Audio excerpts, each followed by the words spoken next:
शहर इंदौर। यहाँ डॉक्टर अश्विन नाम का एक जाना माना डॉक्टर रहता था। सोसाइटी में उसकी काफी इज्जत थी और लोग उससे काफी मानते भी थे। पर इस परफेक्ट लाइफ के पीछे छुपी थी डॉक्टर अश्विन की काली करतूतें। एक मर्डरर जो सोसाइटी के हर उस रूल को फॉलो करता था जो उसे एक नेक इंसान का दर्जा देती थी, पर उसके शैतानी दिमाग में कुछ और ही चलता था।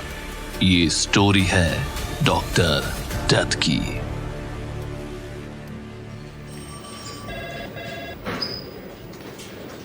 इंस्पेक्टर प्रिया मीटिंग रूम के बाहर डॉक्टर अश्विन के केस के बारे में अपनी सुपीरियर्स को ब्रीफिंग देने के लिए वेट कर रही थी। डॉक्टर अश्विन के केस ने मीडिया में काफी हलचल मचा दी थी और हर पल कोई ना कोई नई जानकारी सामने आ रही थी। यहाँ तक कि इंदौर के मेयर भी पुलिस हेडक्वार्टर्स में होने वाली ब्रीफिंग के लिए मौजूद थे। अश्विन के घर में मिले बेसमेंट ने पुलिस को काफी चौंका दिया था, पर सर्जिकल इंस्ट्रूमेंट्स और सैकड़ों पेशेंट्स की डिटेल से भरी पड़ी बुक्स ने एक सनसनी पैदा कर दी थी। ड्यूटी पर तैनात ऑफिसर से लेके जो ड्यूटी पर नहीं थे उन सभी ऑफिसर्स को बुलाया गया और हर एक पेशेंट की जानकारी इकट्ठा करने का काम दिया गया। दूसरी तरफ इंस्पेक्टर प्रिया भी थोड़ी टेंशन में थी, और हो भी क्यों ना, जिस केस पे उन्होंने इतनी मेहनत की थी वो केस अगर समय पर क्लोज नहीं हुआ तो स्पेशल ब्रांच को सौंपने की तैयारी चल रही थी। प्रिया को किसी भी हालत में इस केस को क्राइम ब्रांच के हाथ में जाने नहीं देना था। उन्होंने अपने सुपीरियर्स और मेयर को काफी डिटेल में ब्रीफिंग दी, और इन सब चक्रों में पिस रही थी सोनाली। सब इंस्पेक्टर भोसले की डेस्क पर वो ना जाने कितने घंटों से रो रही थी। उनसे काफी कड़ी पूछताछ की गई और अंत में इंस्पेक्टर प्रिया के सुपीरियर इस चीज पर एग्री हो गए कि सोनाली को अपने हस्बैंड के क्राइम के बारे में कुछ भी नहीं पता है, वो बेगुनाह है। एक बार जब ये बात साफ हो गई कि सोनाली का इस केस में कोई हाथ नहीं है, प्रिया ने भोसले को जिम्मेदारी सौंपी कि वो सोनाली को एक ऐसी स्थिति में लेके आए जहां उससे बात की जा सके। प्रिया को लग रहा था जैसे ही सोनाली को उसके हस्बैंड के सारे गुनाहों के बारे में पता चलेगा वो खुद ही आगे से पुलिस को मदद करेगी। अश्विन ने 1994 में फेक गैस एजेंसी शुरू की थी। हाँ। ऐसा लगता है कि अश्विन को फेक गैस एजेंसी चलाने का आइडिया अपने फ्रेंड से मिला जिसने उसे धोखा दिया था। मिसेस शर्मा, आपको जरा सा भी कभी शक नहीं हुआ कि जब सारे पैसे अश्विन का दोस्त लेके भाग गया तो फिर ये गैस एजेंसी शुरू करने के पैसे उसके पास कहां से आए?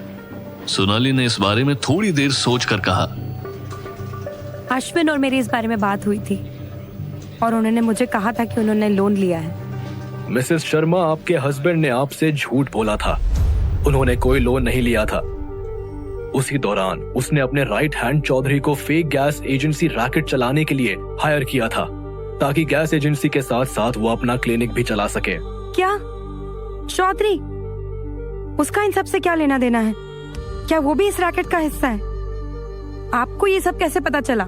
हमने कल रात ही चौधरी को मर्डर के अपराध में गिरफ्तार कर लिया था। क्या मर्डर? किसका मर्डर? सोनाली को सब इंस्पेक्टर भोसले की बातों पर विश्वास ही नहीं हो रहा था। जो उसे बहन मानता था, कभी किसी से लड़ाई झगड़ा नहीं करता, सबसे प्यार से बात करता था, वो एक मर्डरर है। ये सब वो सोच ही रही थी कि तभी भोसले ने कहा, अश्विन और चौधरी सिर्फ फेक गैस एजेंसी नहीं चलाते थे। हमने चौधरी से पूरे दिन पूछताछ की है और उसी के बयान के आधार पर आपके हस्बैंड को गिरफ्तार किया गया है। पर मर्डर? आप क्या कहना चाहते हैं? भोसले अब खुद सोच में पड़ गए। उन्होंने कभी सोचा भी नहीं था कि पुलिस की इस नौकरी में उन्हें ये भी दिन देखना पड़ेगा जहां वो किसी की वाइफ को बैठ के ये बता रहे हों कि उसके हस्बैंड ने कैसी कैसी वारदातों को अंजाम दिया है। और इसी बीच सबूतों की संख्या बढ़ती जा रही थी। हर दिन अश्विन और उसके करतूतों के बारे में नई नई चीजें, नए नए अपराध सामने आ रहे थे। सब इंस्पेक्टर भोसले को भी कोई अंदाजा नहीं था कि केस क्लोज होने तक डॉक्टर शर्मा का नाम और कितने क्राइम्स में आने वाला है। इंस्पेक्टर प्लीज बताइए, क्या सच में चौधरी ने मर्डर किया है? और क्या मेरे हस्बैंड ने भी? भोसले सवाल के जवाब देने के लिए हिचकिचा रहे थे। फिलहाल हम सारे सबूतों को इकट्ठा करने में लगे हैं।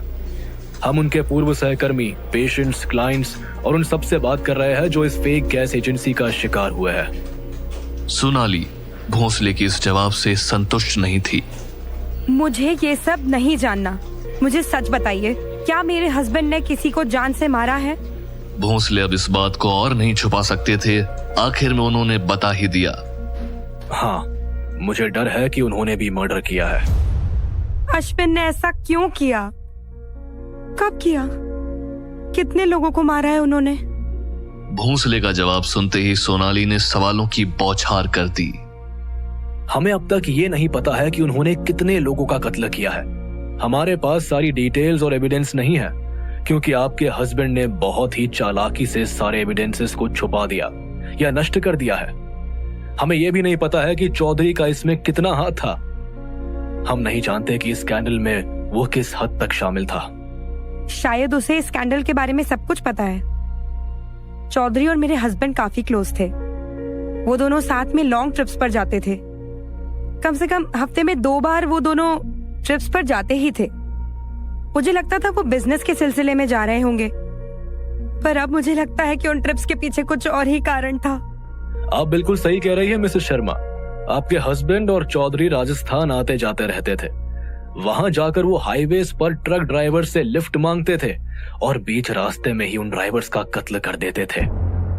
फिर ट्रक को चुराकर अपने साथ ले जाते थे। ये सुनकर सोनाली के होश उड़ गए। उसे एकदम से उनकी पहली मुलाकात याद आई जब वो 20 साल की थी और डॉक्टर अश्विन उन्हें शादी के लिए देखने आए थे। पहली मुलाकात में सोनाली को अश्विन एक ब्रूटल ऑनेस्ट इंसान लगे थे।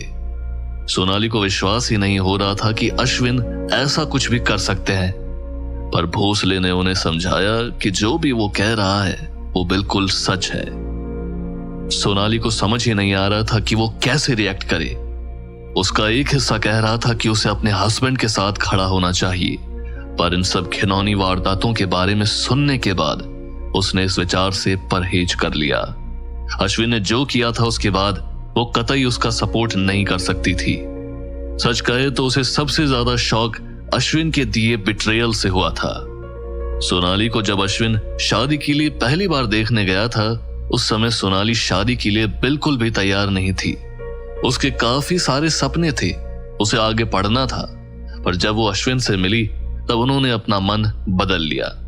अश्विन के साथ रहने के लिए उसने अपने ड्रीम्स, करियर और स्टडीज सब कुछ छोड़ दिया, पर अब उसके सामने अंधेरा था। ऐसा अंधेरा जहां वो बस अकेली खड़ी थी, उसका साथ देने वाला कोई भी नहीं था। वो निराश हो चुकी थी। उसे अब अपने फ्यूचर की भी चिंता सताने लगी थी। उसे अभी भी समझ नहीं आ रहा था कि पुलिस की बातों पर विश्वास किया जाए या नहीं। अश्विन पूरे देश में लोगों का कत्ल करते घूम रहा था, पर क्यों, किस लिए?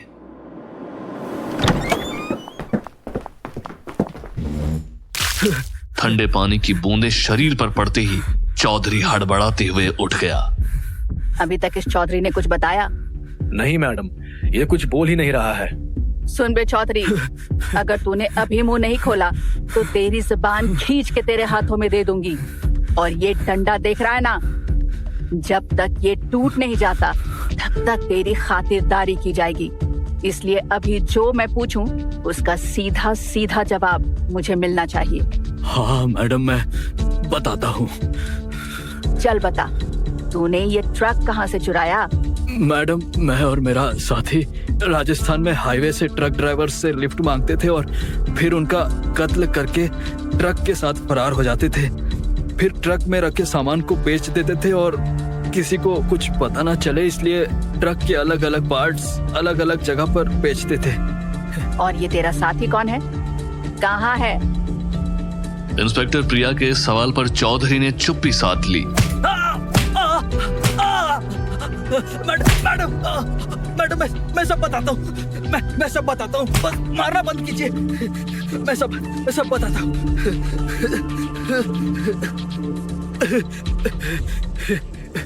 मैडम, मेरे साथी का नाम डॉक्टर अश्विन शर्मा है। डॉक्टर का नाम सुनते ही सारे पुलिस वाले चकरा गए। उन्हें समझ नहीं आ रहा था कि आखिर एक डॉक्टर ट्रक ड्राइवर्स की हत्याओं में कैसे शामिल हो सकता है। तू सच बोल रहा है ना? तेरा दूसरा साथी डॉक्टर अश्विन शर्मा है। देख, झूठ बोलेगा तो और मार पड़ेगी। मैडम, मैं सच कह रहा हूँ, मेरा साथी डॉक्टर अश्विन शर्मा ही है। वो ही इन सब अपराधों का मास्टरमाइंड है। मैं तो उनके यहाँ बस काम करता हूँ। भोसले, जरा पता करो ये डॉक्टर अश्विन शर्मा कौन है। तब तक मैं इसकी खबर लेती हूँ। जी मैडम।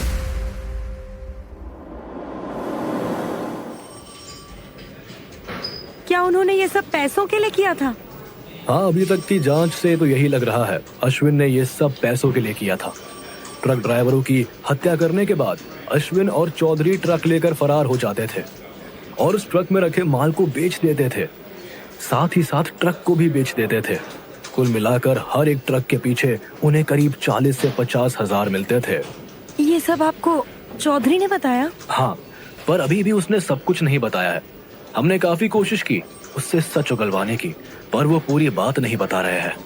जैसे कि उसने अभी तक ये नहीं बताया कि उन दोनों बॉडीज के साथ उन दोनों ने क्या किया।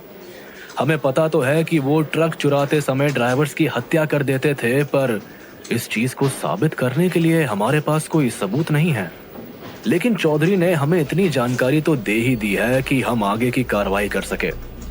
पिछले 3 महीने से हम उनके ब्रोकर्स के साथ संपर्क में हैं। जो लोग उनसे माल लेते थे, ऐसे सारे लोगों से हम पूछताछ कर रहे हैं। साथ ही साथ जहां वो ट्रक के पार्ट्स को बेचते थे, उन गैराजेस से भी हमने बात की है।